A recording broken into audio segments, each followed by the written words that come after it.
उद्योजक आहेत त्यांचे पैसे तुम्ही कसे काय थांबवले?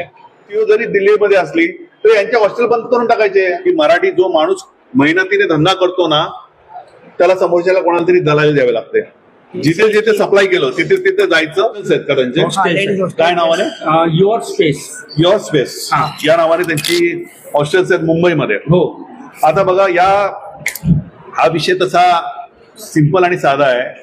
तर तुम्ही त्यांना फिनेल आणि संपूर्ण हाऊसकीपिंगचं मटेरियल सप्लाय करत होता. त्याच्यामध्ये आपलं नाव काय? माझं नाव हितेश ठाकर. हितेश ठाकर हे तुमचे मध्यस्थी होते. त्या कंपनीबरोबर टायअप करून दिलं. आता कंपनीबरोबर टायअप करून दिलं कारण यांचे आणि त्यांचे काहीतरी पहिल्यापासूनचे संबंध असतील. त्याचा बेनिफिट म्हणून त्यांनी एका मराठी माणसाला तिथे उद्योजक म्हणून लावलं.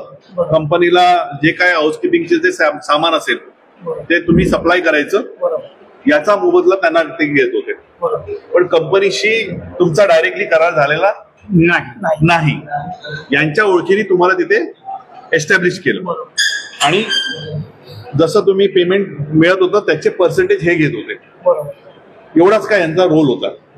पण कंपनीला हे काय माहिती नसणार की हे त्या ओळखीमध्ये जे काय 25% तुमचे ठरलेले आहेत त्याचा बेनिफिट यांना मिळतोय का हा तुमचा इंटरनल अंडरस्टँडिंग मध्ये का चालू. आता नंतर आता तुमचा रोल संपलेला नाही. तुमचा रोल मेन काय की तुमचं नाव आहे तुमचे काहीतरी कॉन्टॅक्ट आहेत म्हणून त्याचं बेनिफिट तुम्हाला मिळालं पाहिजे म्हणून एक्झॅक्टली तुम्ही त्यांना प्रपोजल दिलं आणि यांचं काम सुरू झालं. पण आता प्रॉब्लेम असा झालेला आहे की तुमचा रोल सर्वात महत्वाचा यासाठी आहे कारण ते तुमच्या ओळखीचे आहेत. यांनी मटेरियल सप्लाय केलं. मराठी उद्योजक म्हणून त्यांनी सगळं सामान दिलं. पण आता त्यांचं पेमेंट मिळत नाही. अशा वेळी मालकाला ते डायरेक्टली भेटतच नाही आहेत. जो काय कॉन्टॅक्ट करणारा कोण आहे मध्यस्थ म्हणून तुम्ही आहात. तर यांना यांचे पैसे काढून देण्याची जबाबदारी तुम्ही घेतली पाहिजे. मी घेतोच साहेब. मी वर्ष 10-15 वर्ष धंदा करतो बिझनेस करतो. हा पहिलेही अशी कंपनी आहे. आणि सगळं साठे कॉलेज ढाणेकर कॉलेज मराठी उद्योजक वाचला पाहिजे की नको. तर मुंबईमध्ये हे मोठे होत आहेत की नाही सगळ्या कंपन्या. आता काय झालं लॉकडाऊन मध्ये सगळ्या पार्ट्या खूप शेतकून करणे हा तेव्हा सीईओला फोन करा. सीईओ जरी दिल्लीमध्ये असली तर यांच्या हॉस्टेल बंद करून टाकायचे. अरे तुम्ही पेमेंट कशी काय थांबवू शकता. आणि तुम्ही एक काम करा ना यांच्याबरोबर इकडच्या हॉस्टेलमध्ये जे कोणी असतील सिनियर लेवलची लोक त्याच्याकडे जा. मराठी उद्योजक आहेत त्यांचे पैसे तुम्ही कसे काय थांबवले.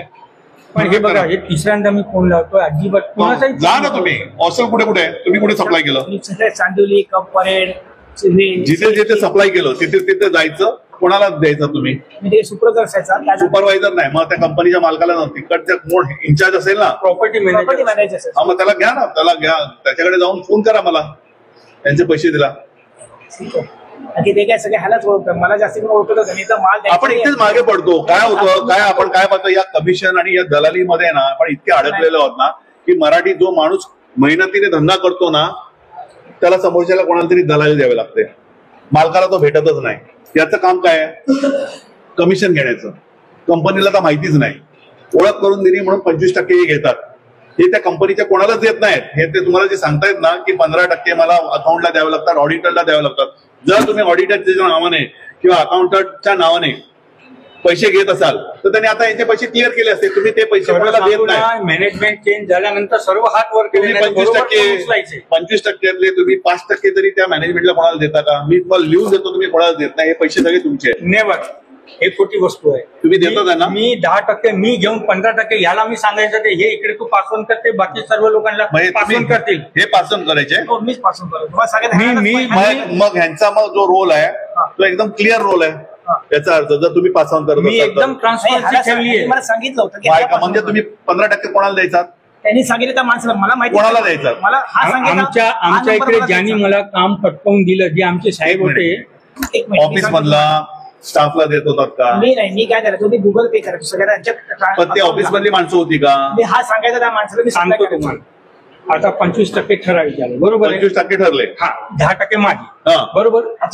बाकीचे जे जनरल मॅनेजर आणि अकाउंटवाले आणि प्रोसेसिंगसाठी हे नावाने 15% आम्ही बरोबर नेहमी आम्हाला पेमेंट आलं की नाही आम्ही 48 तासाने ते पैसे पोस्ट करायचे. कोणाला द्यायचे ते तुषार राठी म्हणून आहेत. ते कोण आहेत. ते त्यांनीच मेन ओळख करून दिली की हे असं असं कॉन्सेप्ट आहे, तुला करायचंय का? आणि इकडचे क्लस्टर मॅनेजर म्हणजे पूर्ण मुंबईचे जे सांभाळतात ना, कोणाला ओळखत नाही मग हा बोलायचा आणि पगार याच्यात आणि ते टेस्को मध्ये मी त्यांच्या बरोबर काम एवढं केलं मी होतं. cash हा म्हणजे असा धंदा चालतो सगळा, ते मला माहिती पण आहे. cash- त्याच्यामध्ये काय का ना कळलं मला तुमचा सगळ्यांचा सगळा हा दलालीचा मध्यम धंदा आहे. परिस्थितीमध्ये असलेले माणूस करणार नाही का? चला त्यांनी त्यांचा रोल केलेला आहे.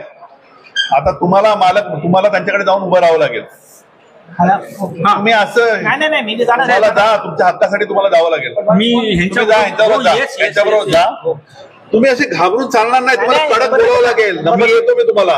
घाबरू नका. मराठी माणसाने असं मला आहे ना पिचके नको. मराठी माणूस पेटून उठा ना, तुम्ही पेटून उठा. आपल्या पैशासाठी पेटून उठलं पाहिजे. नितीन साहेब, त्या हॉस्टेलच्या मॅनेजमेंटचं जे मॅनेजर असतील त्यांना जाऊन माझा फोन नंबर घ्या, मला फोन करा आणि सांगा माझ्याशी बोला म्हणून. एवढं करा तुम्ही हो चालेल चालेल.